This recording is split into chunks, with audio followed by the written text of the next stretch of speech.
Can the experiences you have in grad school shape who you become today? Hi, I'm Corrine Smith, and we wanted to get to know someone at the university a little bit better, so we're going to ask him that question. I'd like to introduce you to McMaster University's president, Dr. Patrick Deane. Thank you for joining us. Oh, pleasure to be here.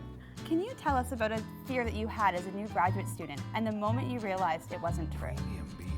Well, I think the big change that came when I went to grad school was realizing how much of it was squarely on my shoulders.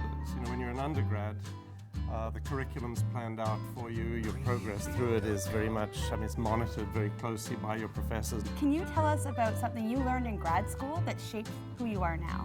For me, the big breakthrough in grad school, it didn't come at the start, it came quite later on.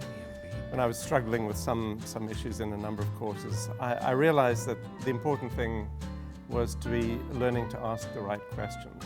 That has shaped me in an important way in that everything I do, I tend to approach with that mindset, which is to ask the critical question, what's the point of doing this? What is the effectiveness of doing this? What we're going to do now is move on to a little rapid fire segment in which we're going to get to know the real Patrick a little bit better.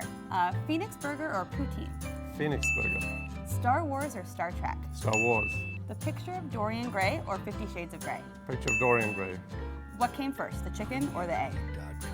The chicken. Led Zeppelin or the Beatles? The Beatles. Cricket or soccer? Cricket. Pub night or board game night? Board game night. Pokemon Go or Pokemon No? Pokemon Go.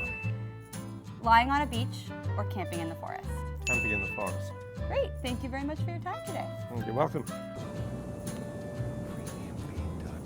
This one's really much better.